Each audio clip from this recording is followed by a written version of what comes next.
My name is Alice Harper. I am 18 years old, and I live in West Lafayette, Indiana. I woke up on my 18th birthday expecting noise. I thought there might be balloons, or maybe just the smell of pancakes. Instead, the house was completely silent. I walked down the hallway in my socks. The kitchen was empty. There was no card on the table. There was only a bright yellow sticky note stuck to the stainless steel fridge. It was in my stepmother's sharp handwriting. At Attorney Brooks, back late. My phone buzzed in my pocket.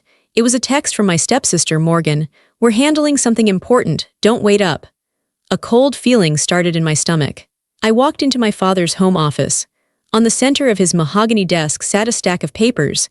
It was a photocopy of a new will. I saw my name, Alice, but a thick red marker line was drawn straight through it. I was crossed out. Erased. Everything was going to them. I didn't cry. I didn't panic. Instead, I remembered what my grandmother told me years ago. I walked to the wall safe and opened the trust documents she had left for me. Today was my birthday. That meant today, I became the sole trustee. I owned this house. I picked up my phone and dialed the lawyer. I had 12 hours to sell everything before they got home. But before I tell you how everything flipped like and subscribe, drop a comment. Where are you watching from? My name is Alice Harper. I am 18 years old. To understand why I sold the house in 12 hours, you have to understand that it was never really my home. Not after I turned 4 years old. That was the year my life split into two parts, before Sandra and after Sandra. My biological mother died before I turned 1. I don't have memories of her, only photographs. In the pictures, she looked soft and kind. She had messy hair and a smile that reached her eyes. My father used to look like that too in the old albums. He looked happy. He looked like he had a light inside him. But that light went out when she died, and he never really turned it back on for me. He was just a shape in the house, a shadow that moved from the bedroom to the office. Then he met Sandra. It happened fast. 1 month they were dating, and the next month she was moving in. She didn't come alone. She brought boxes of expensive clothes, a smell of heavy floral perfume, and her daughter, Morgan. Morgan was a year younger than me. She was cute, loud, and demanding. From the very first day, the dynamics were set in stone. Sandra walked into the living room, looked at the old blue armchair that had been my mother's favorite, and frowned. "That's hideous," she said. "It has to go." My father didn't argue, he just nodded. "Whatever you want, honey." That became the motto of our lives. Whatever Sandra wanted, Sandra got. And whatever Morgan wanted, Morgan got double. I became the extra child, the leftover. I remember one dinner when I was 7. Sandra had made a roast chicken. It smelled delicious. I was hungry after playing outside. She served my father a large piece. She served herself. Then she served Morgan the drumstick, the best part. She looked at the empty platter, then at me. "Oh, Alice," she said, her voice high and fake. "I didn't realize you were so hungry. There's plenty of salad left." I looked at my dad. I waited for him to say something. I waited for him to say, "Give her some of mine," or "That's not fair." He didn't look up from his plate. He just kept eating. That silence hurt more than the hunger. It told me exactly where I stood. I was the ghost in the corner. I was the one who had to be quiet, the one who had to be grateful for the scraps. As we grew up, the difference between Morgan and me became a chasm. Morgan got the big bedroom with the bay window. I got the small room that used to be a sewing closet. Morgan got new clothes for school every September. I got her hand-me-downs, even though she was younger than me, because she was growing faster, according to Sandra. I stopped complaining. Complaining only made it worse. If I cried, Sandra would sigh and tell my father I was being emotional and difficult. My father would look at me with tired eyes and say, "Alice, please just keep the peace." Keeping the peace meant Alice staying silent. Keeping the peace meant Alice disappearing. The only person who saw me was my grandmother, Evelyn. She was my father's mother, but she couldn't stand Sandra. She saw right through the fake smiles and the sweet voice. Grandma Evelyn lived in a small cottage about 20 minutes away. Her house smelled like lavender and old paper. It was my sanctuary. When I was 12, Grandma Evelyn sat me down at her kitchen table. She made me a cup of hot cocoa with extra marshmallows. She looked serious. "Alice," she said, "I need to tell you something, and you need to keep it a secret. Can you do that?" I nodded. "Yes, Grandma." "Your father is a weak man," she said plainly. "He lets that woman run his life, and he lets her push you aside. It breaks my heart, but I can't change him. But I can protect you. She reached across the table and held my hand. Her skin was paper-thin, but her grip was strong. "I have set up a trust," she said. "This house your father lives in, the big house, it's legally mine. I bought it years ago when your grandfather was alive. Your father just lives there. When I die, the house goes into the trust. And on your 18th birthday, you become the trustee, the sole trustee." I didn't understand all the legal words. "What does that mean?" "It means the house will belong to you," she whispered. "Not your father, not Sandra, not Morgan, you. It is your lifeboat, Alice. They are going to try to take everything from you. They will try to make you small. But this trust is your power. Don't tell them, promise me." "I promise," I said. "They think the house is in your father's name," she said, a small smile playing on her lips. "Let them think that. Let them feel safe. But when you turn 18, you do what you need to do." I held that secret close to my chest like a shield. Every time Sandra made a snide comment about my hair, every time Morgan laughed at my old shoes, I touched the imaginary key in my pocket. One day, I thought, one day, this will be different. But waiting for that day was harder than I imagined. By the time I was 16, the emotional neglect had turned into financial abuse. It wasn't just that they didn't buy me things. It was that they expected me to pay for their lives. My father's business wasn't doing as well as he pretended. Sandra spent money faster than he could make it. She needed to maintain the image of the perfect, wealthy family. That meant new cars, expensive vacations, and club memberships. Someone had to pay for the gaps, and somehow that someone became me. I started working the day I turned 14. First, it was babysitting neighbors' kids. Then, I spent my winters shoveling driveways. I would wake up at 4 a.m., shovel 3 driveways in the freezing Indiana cold, and then go to school with blisters on my hands. When I turned 16, I got a job at a coffee shop downtown. I worked every day after school from 4 p.m. to 9 p.m. and double shifts on weekends. I wanted to save for college. I wanted to save for a car. But my family had other plans. It started small. "Alice," Sandra said one evening, leaning against the counter while I made a sandwich for dinner, "we're a little short on the electric bill this month. Since you're working now, it's only fair you contribute. You use the lights, don't you?" It sounded reasonable. I wanted to be a good daughter, so I gave her $200, but it didn't stop there. The next month, it was the water bill. Then it was the internet. "You're the one always on that laptop doing homework," Morgan sneered. "You should pay for the Wi-Fi." So I paid for the Wi-Fi. Then came the family fund. Sandra announced that we all needed to chip in for household repairs. She put a big glass jar on the counter. Every Friday, when I brought home my tips and my paycheck, she would stand there watching me. "Family helps family, Alice," she would say. I would put half my paycheck in the jar. But I never saw that money go toward repairs. The leaky faucet in my bathroom never got fixed. The crack in my bedroom window stayed there, letting in the cold draft. Instead, I saw where the money went. I saw it when Morgan came home with new cheerleading uniforms. "Mom bought me the deluxe package," she squealed. "It comes with the customized bag." I saw it when Sandra came home with a new set of patio furniture.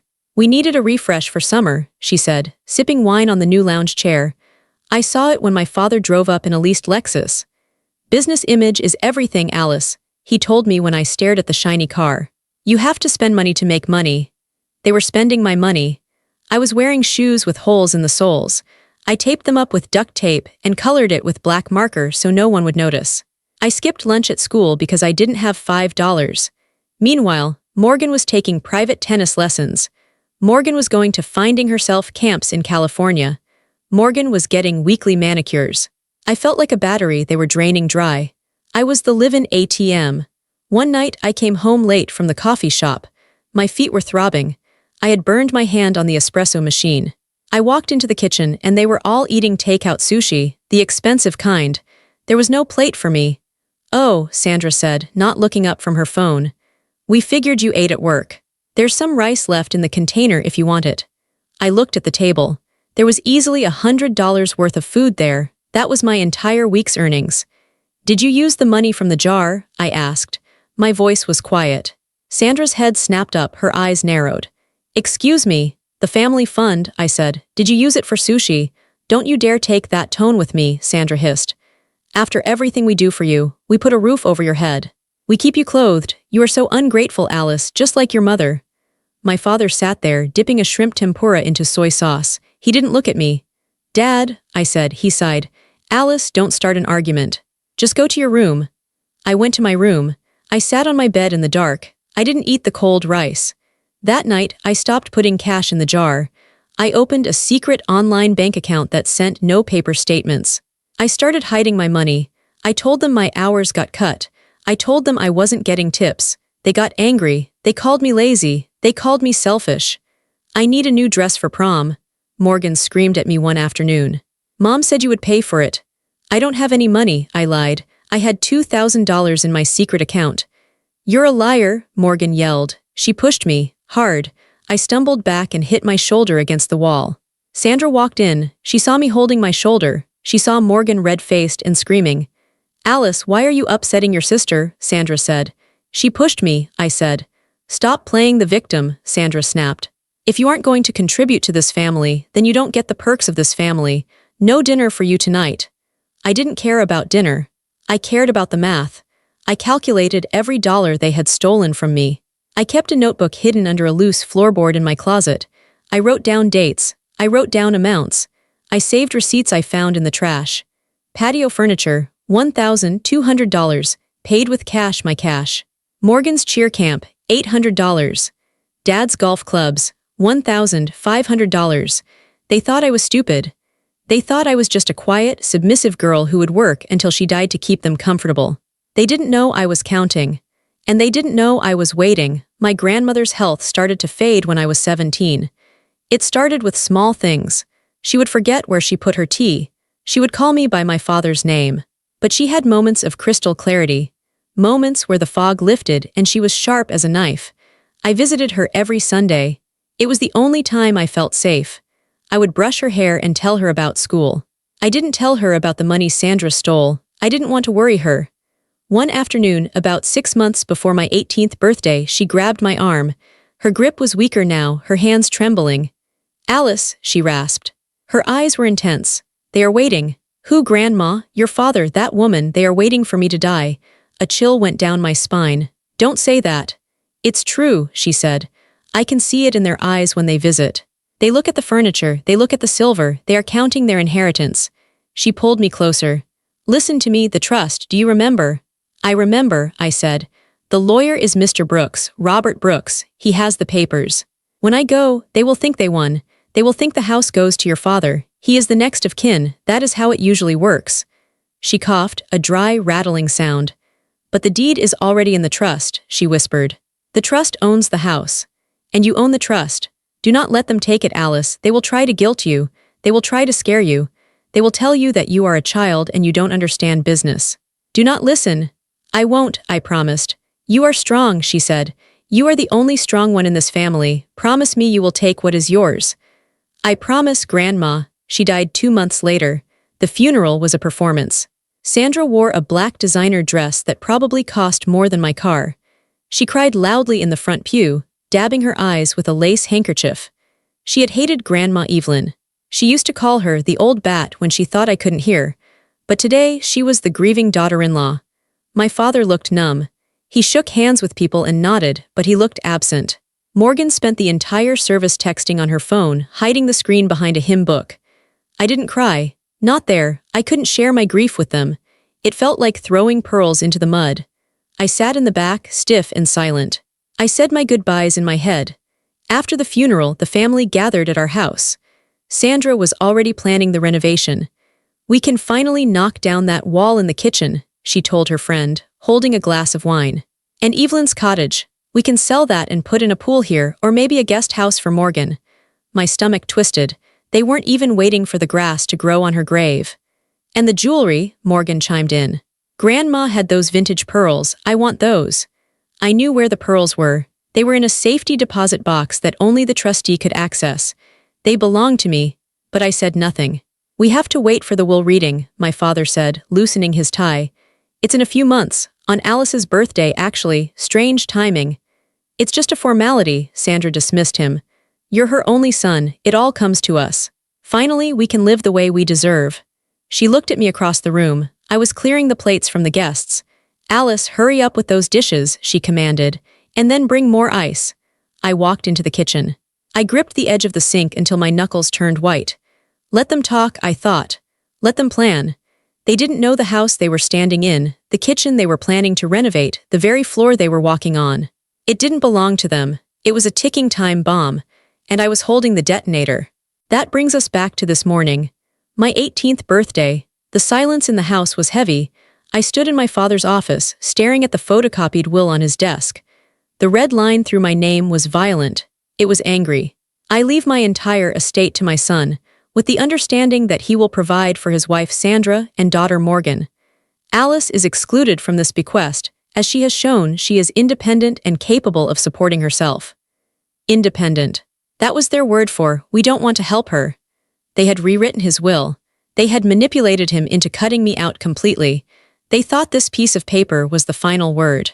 They thought that because Grandma was dead, her assets flowed to my father, and my father had just signed them over to Sandra and Morgan. I felt a strange sense of calm settle over me. It was the calm of a soldier who finally sees the enemy clearly. There was no more hope, no more wishing they would love me. The bridge was burned. I looked at the clock. It was 8:15 a.m. I walked to the wall safe behind the painting of the ship. I knew the combination. Grandma had taught it to me. Left 4, right 12, left 88. The heavy door clicked open. Inside was a blue folder. The Evelyn Harper Revocable Trust. I opened it. The language was dense, but the key clause was highlighted in yellow. Upon the death of Evelyn Harper, this trust becomes irrevocable. Upon the 18th birthday of Alice Harper, she shall assume the role of sole trustee and beneficiary. The trustee has full authority to manage, sell, or liquidate all assets, including the real property located at 14 Oak Lane.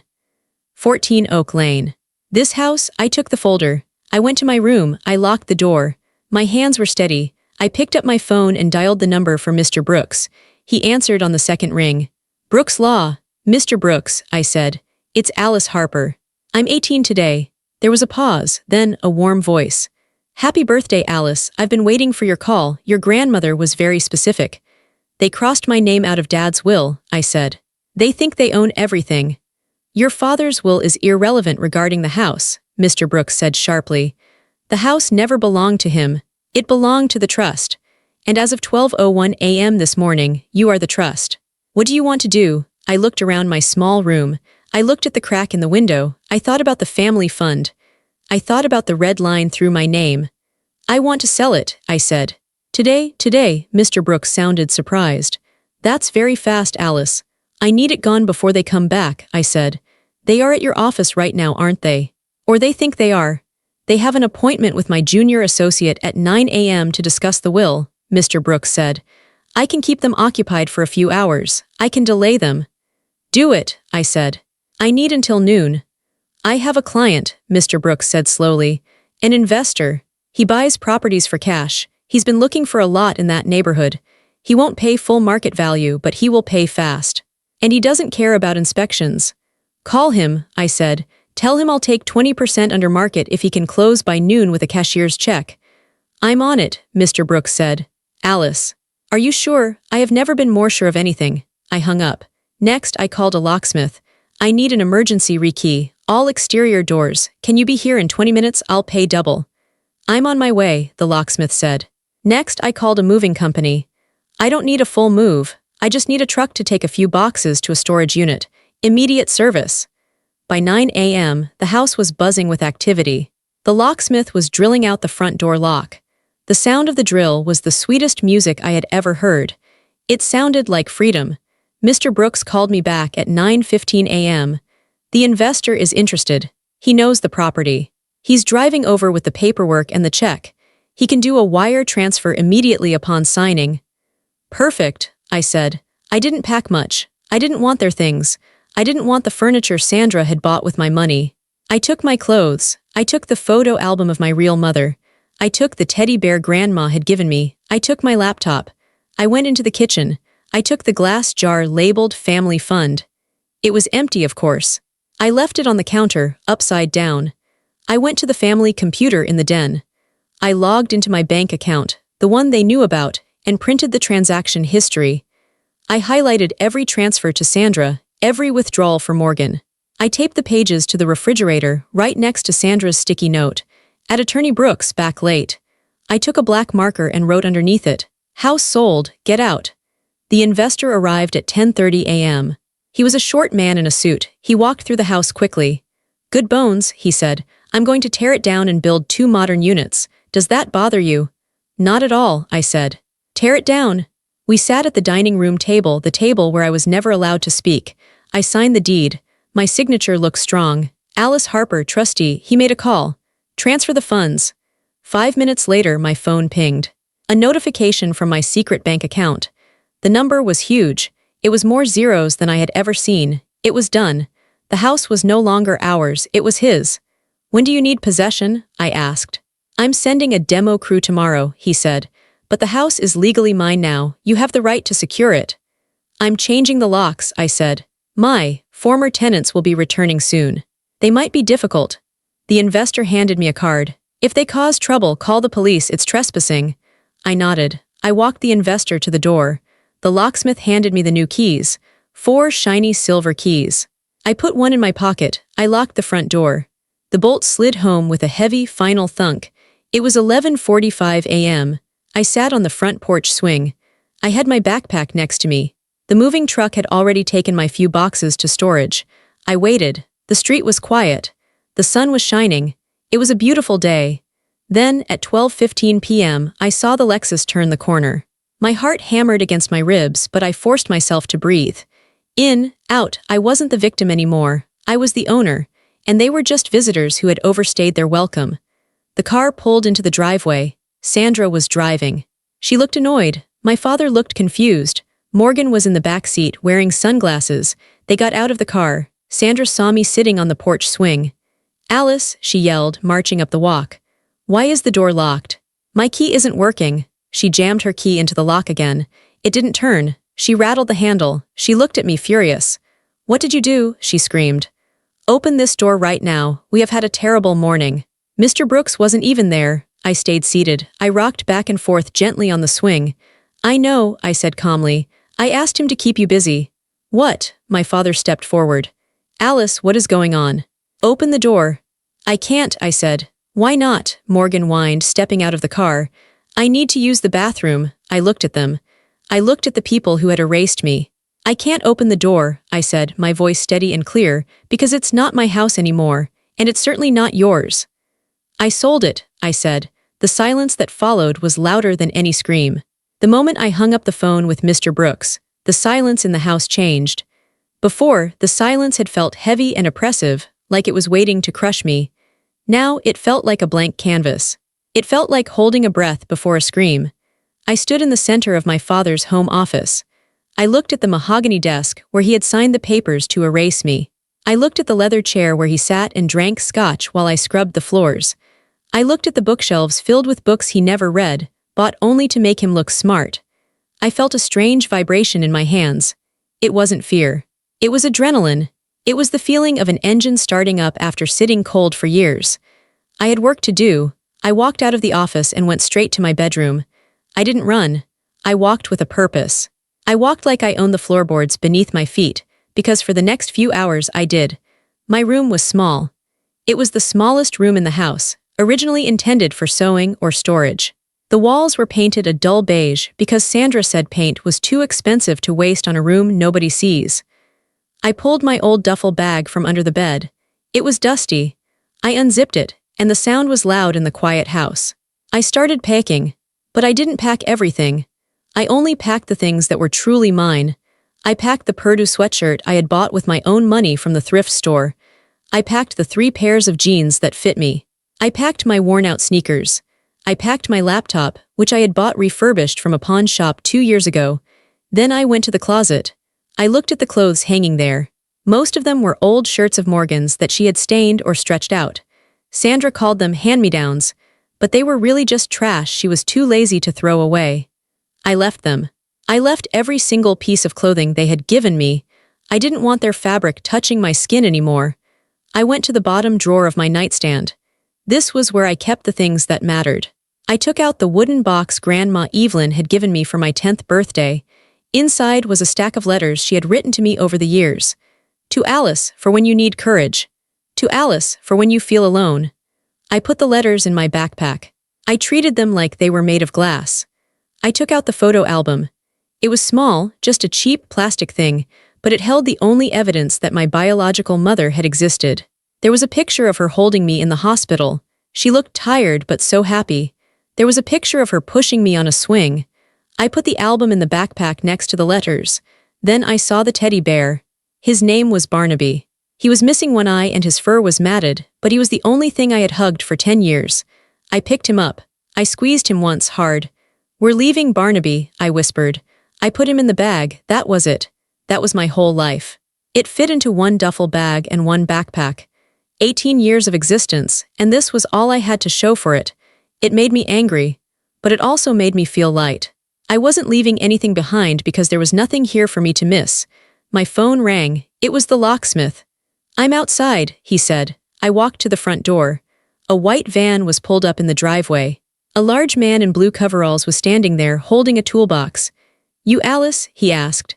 "Yes," I said. "I need the locks changed. All of them, front door, back door, garage door." "Lost your keys?" he asked, walking up the steps. "No," I said. "I'm evicting squatters." He looked at me. He saw the determination in my face. He didn't ask any more questions. "All right," he said. "I'll get to work, cash or card." "Card," I said. "But I have the cash if you need it." While he worked on the front door, drilling out the old lock that my father had used to keep me out, I went to the kitchen. The kitchen was Sandra's pride and joy. It had marble countertops and stainless steel appliances that cost more than my tuition. I walked to the fridge. The sticky note was still there.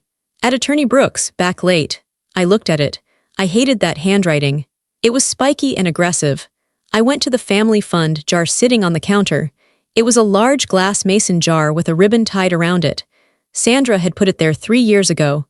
"We all contribute," she had said. But I was the only one who put money in. They were the ones who took it out. I picked up the jar. It was empty. I walked to the sink and smashed the jar against the porcelain. It shattered with a loud crash. Glass flew everywhere. The ribbon lay on the wet metal of the drain. I didn't clean it up. For the first time in my life, I made a mess and I didn't clean it up. It felt good. I went to the computer in the den. I printed out the bank statements. I taped them to the window, to the fridge, to the mirror in the hallway. I wanted them to see the math. I wanted them to see the numbers. At 10:30, the investor arrived. Mr. Henderson. He was a short, bald man who smelled like cigars. He walked through the house in 5 minutes. He tapped the walls. He looked at the floors. "It's dated," he said. "The layout is bad. I'm going to scrap it." "That's fine," I said. "You sure you have the right to sell this, kid?" he asked, looking at me. "You look young." I handed him the trust documents and my ID. "I'm 18 today," I said. "It's mine, and I want it gone." He read the papers. He nodded. "Smart grandmother," he said. "She tied this up tight. Your dad can't touch a brick of this place." We signed the papers on the dining room table. I signed my name, Alice Harper. Every stroke of the pen felt like cutting a chain. "Wire is initiated," he said, tapping on his phone. "You'll see it in 10 minutes." He stood up and shook my hand. "You've got guts," he said. "Most kids would be scared to do this." "I'm not scared," I said. "I'm just done." He left. The locksmith finished. He handed me 4 shiny new keys. I held them in my palm. They were cold and heavy. "Thank you," I said. I paid him. He drove away. The house was silent again. But now it was a different house. I walked out the front door. I put my key in the new lock. I turned it. Click. The deadbolt slid home. I was locked out. But more importantly, they were locked out. I sat down on the porch swing. I put my backpack next to me. I looked at the time on my phone. 11:45 a.m. They would be back any minute. I took a deep breath of the fresh air. I waited. The waiting was the hardest part. My heart was hammering against my ribs like a trapped bird. Every car that passed made me jump. I forced myself to breathe. In for 4 seconds. Out for 4 seconds. I rehearsed what I was going to say. I had played this conversation in my head 1,000 times in the shower, but now it was real. At 12:15 p.m., I saw the silver Lexus turn onto our street. My stomach dropped. There it was. The car that Sandra had bought with the money meant for my braces. The car my father washed every Sunday while I mowed the lawn. I watched it come closer. It looked shiny and aggressive in the sunlight. I saw them inside. Sandra was driving. She had her sunglasses on. She was talking, her mouth moving fast. She was probably complaining about the traffic or the service at the coffee shop. My father was in the passenger seat, looking out the window. He looked checked out, as usual. Morgan was in the back, her head bent down, looking at her phone. The car slowed down and turned into the driveway. They didn't see me at first. The porch was in the shadow. Sandra put the car in park. She turned off the engine. I heard the doors open. I heard Sandra's voice. It was sharp and piercing.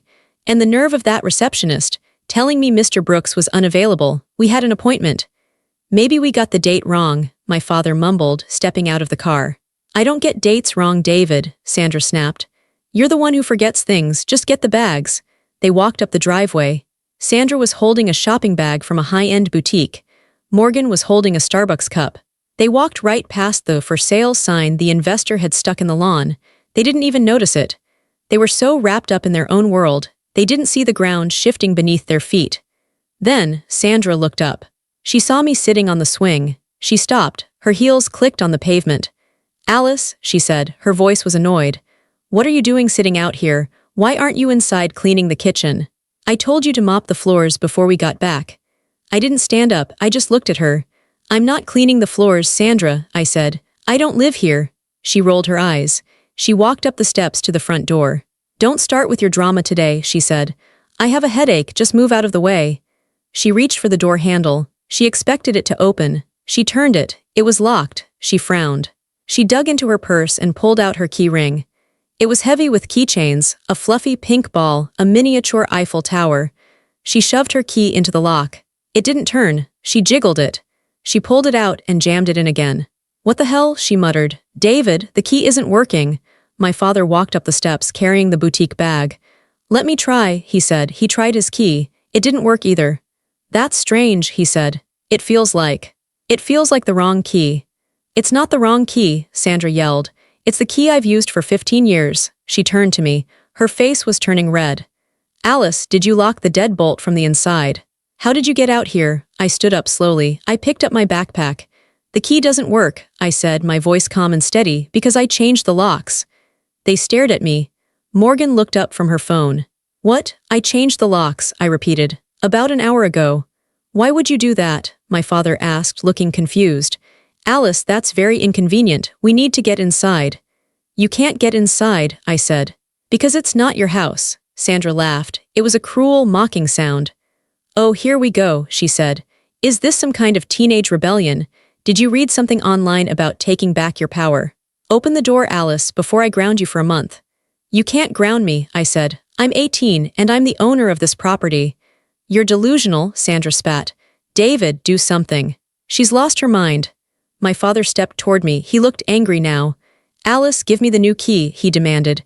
This isn't a game. Open the door right now. No, I said. I am your father, he shouted. I own this house. I pay the mortgage. Actually, I said, you don't pay the mortgage. Grandma paid off the mortgage 10 years ago, and you don't own the house. The Evelyn Harper Trust owns the house. My father froze. His face went pale. How do you know about the trust? He whispered. Grandma told me, I said. She told me everything. She told me you were weak. She told me you would let Sandra spend it all. And she told me that on my 18th birthday today I would become the sole trustee. I pulled the blue folder out of my backpack. I held it up. I signed the papers this morning, Dad. I sold the house to an investor. He wired the money. It's done, the house belongs to him now. You sold it, Morgan screeched. You sold my house, where am I supposed to sleep? I don't know, I said. Maybe you can sleep in the Lexus, it cost enough. Sandra lunged at me. She dropped her purse and tried to grab the keys from my hand. You little thief, she screamed. Give me those keys, I'll kill you. I stepped back. I wasn't afraid of her anymore. She looked small. She looked desperate. Don't touch me, I said. I'm calling the police, she yelled. I'm having you arrested. She scrambled for her phone. Her hands were shaking so bad she dropped it. Call them, I said. I already did. The police car pulled up silently. I had requested a civil standby when I called, explaining that I was the owner and anticipated a hostile reaction from unauthorized occupants. 2 officers got out. One was Officer Miller, a man in his 50s with a kind but firm face. The other was Officer Sanchez, a younger woman who looked like she took no nonsense. Sandra ran down the driveway to meet them, crocodile tears already streaming down her face. Officer, thank God, she wailed, pointing a manicured finger at me. My stepdaughter has gone crazy. She locked us out. She's holding us hostage. Officer Miller walked up the driveway slowly. He looked at Sandra, then at my father, then at me. "Nobody is being held hostage if you're standing outside, ma'am," he said calmly. "What seems to be the problem?" "She changed the locks," Sandra sobbed. "It's our house. She's trying to steal it." Officer Miller looked at me. "Miss, is this true?" "My name is Alice Harper," I said. "I am the owner of this property. These people do not have a lease. They do not pay rent. I have sold the property and the new owner takes possession tomorrow. I have asked them to leave and they are refusing." I handed him the folder. He opened it. He looked at the deed of trust. He looked at the sale agreement. He looked at the wire transfer receipt. He showed it to Officer Sanchez. They nodded to each other. "This looks like a valid legal sale," Officer Miller said. He turned to my father. "Sir, is your name David Harper?" "Yes," my father said. He was leaning against the porch railing, looking like he might vomit. "Were you aware that this property was held in a trust?" I knew my mother had a trust," he stammered. "But I thought I was the beneficiary." "It says here Alice Harper is the sole beneficiary upon turning 18, the officer said. "And she turned 18 today." "But we live here," Sandra screamed. "We have rights, squatters' rights. You can't just kick us out."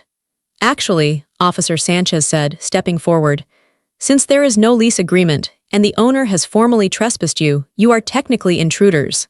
However, given the circumstances, we usually allow a standby for you to collect essential belongings." She looked at me. "Miss Harper, are you willing to allow them entry to collect their things?" I looked at them. I looked at Sandra, who was red-faced and panting. I looked at Morgan, who was looking at her shoes. I looked at my dad, who wouldn't meet my eyes. "They have 15 minutes, I said. "One trip, essentials only, no furniture. No appliances, just what they can carry." "You heard her," Officer Miller said. 15 minutes. He took the key from me and unlocked the door. Sandra pushed past him, rushing inside. "My furs," she yelled. "I need my jewelry." I stood by the door with Officer Sanchez. I watched them scramble. It was pathetic. Sandra wasn't grabbing photo albums. She wasn't grabbing mementos. She was grabbing things that cost money. She came running out with 2 mink coats, a jewelry box, and a designer handbag. "Be careful with that." She snapped at my father, who was carrying a stack of files from his office.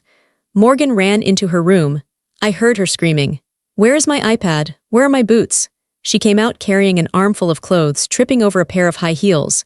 "You're ruining my life," she screamed at me as she passed. "I hate you. I hope you die." "Hurry up," I said. "You have 5 minutes left."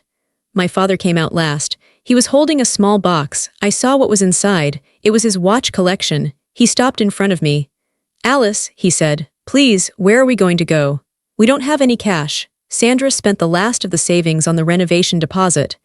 "The renovation?" I asked. "The one you were going to do on my house," he nodded shamefully. "Cancel the deposit," I said.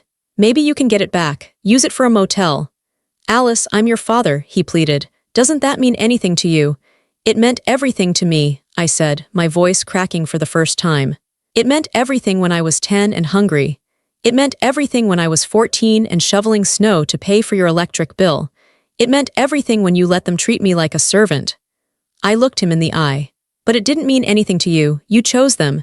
Every single day for 14 years you chose them. Today I'm choosing myself."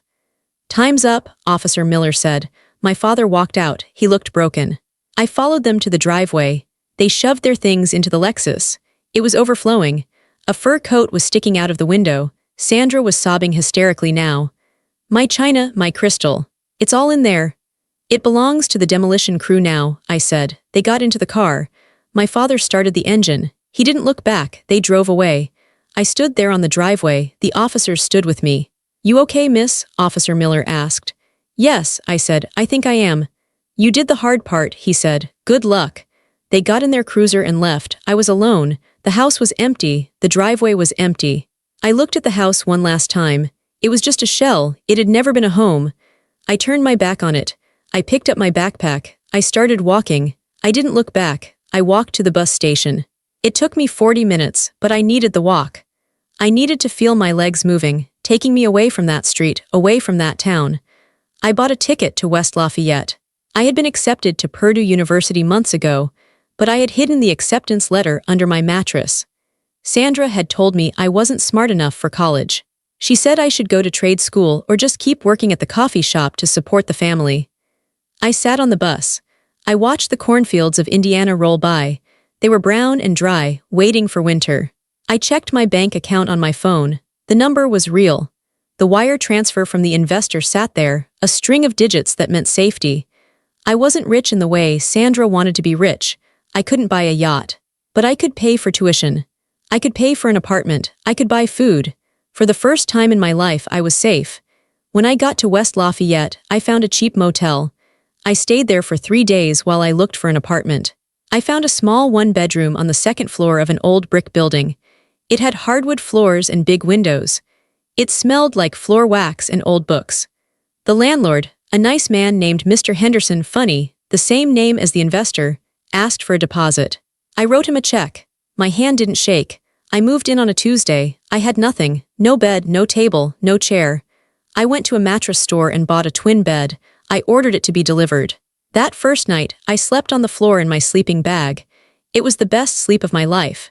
There was no one yelling. There was no TV blaring reality shows from the living room. There was no anxiety about whether I had cleaned the sink well enough. There was just silence, peaceful, holy silence. I started classes the next week. Aerospace engineering. It was hard. The math was advanced, and the other students seemed so confident. They had parents calling them, sending them care packages.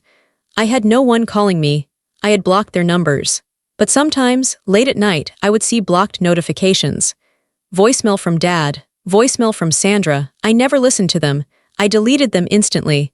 I didn't want their poison in my ears. I started to build a routine. Wake up at 6 a.m. Run, coffee, class, library, home. I cooked for myself. I made simple things, pasta, stir-fry, grilled cheese. But every bite tasted amazing because I had bought it. It was mine. No one was going to snatch it off my plate. No one was going to tell me I ate too much. I went to therapy. The university offered free counseling for students.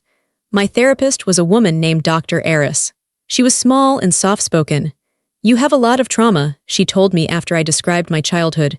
"You were in survival mode for 18 years. Your brain is still waiting for the attack." "How do I stop it?" I asked. "By teaching your brain that you are safe," she said. "By building a life that feels safe." So I made friends. There was Sarah, a girl with bright red hair who sat next to me in physics. She was loud and funny and messy. "You're so organized," she told me one day, looking at my color-coded notes. "I have to be," I said. "Come study with us," she said. "We're ordering Thai food." I hesitated. I was used to being the outcast. I was used to being the one who wasn't invited. "Okay," I said. That night, sitting on Sarah's dorm room floor, eating pad thai and laughing about our professor's bad jokes, I felt something crack open inside my chest. I wasn't the extra child here. I was just Alice. They liked me. They didn't want my money. They didn't want me to clean. They just liked me. A year passed. It was my 19th birthday. I woke up in my own bed, in my own apartment. The sun was streaming through the curtains I had sewn myself. I walked into the kitchen. I made coffee in my French press. My phone buzzed. It wasn't a demand. It wasn't a guilt trip. It was a text from Sarah. "Happy birthday. We're coming over at 7 with pizza and cake. Be ready to party." I smiled. I walked out onto my small balcony. I looked out over the town. I thought about where I was a year ago. I thought about the girl who woke up to a sticky note and a crossed-out will. I thought about the girl who sat on the porch swing, terrified but determined. I wondered where they were. I had heard rumors from an old neighbor. Sandra had filed for divorce 6 months after the eviction. She took whatever money was left and moved to Florida. My father was living in a small apartment downtown. He was working as a consultant, trying to rebuild. Morgan had dropped out of college. I didn't feel happy about their failure. I didn't feel sad either. I felt indifferent. They were just people I used to know. They were characters in a bad book I had finished reading. I went back inside. I got dressed. I had a class at 10 a.m. Advanced aerodynamics. I walked to campus. The air was crisp and cold. I walked past the engineering building. I saw my reflection in the glass doors. I didn't look like a victim anymore. I stood tall, my shoulders were back, I looked strong. That night my apartment was full of noise. Sarah brought Ben and Maya. They brought balloons. They brought a cake that said to Alice, the rocket scientist in messy icing. We ate pizza. We drank cheap wine. We laughed until my sides hurt. At one point Ben asked, "So Alice, what's your story? You never talk about your family."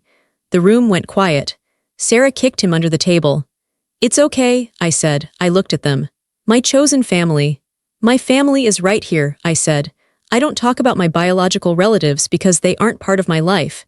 They taught me how to survive, but you guys, you're teaching me how to live. Sarah hugged me. We're not going anywhere, Alice. Later, after they left, I cleaned up, I washed the plates. I threw away the pizza boxes. I enjoyed the cleaning. It was my mess. It was the mess of a happy life. I went out to the balcony one last time. I looked at the stars. I remembered Grandma Evelyn. I did it, Grandma, I whispered. I saved myself. I felt a sudden, deep sense of peace. It wasn't the loud, triumphant kind of victory. It was a quiet power. It was the knowledge that no matter what happened, I could handle it. I had walked through the fire and I hadn't burned. I was made of steel now. I turned off the lights. I locked my door, my safe, sturdy door. I lay down in my bed. For the first time in my life, I wasn't waiting for the other shoe to drop. I closed my eyes, and I slept.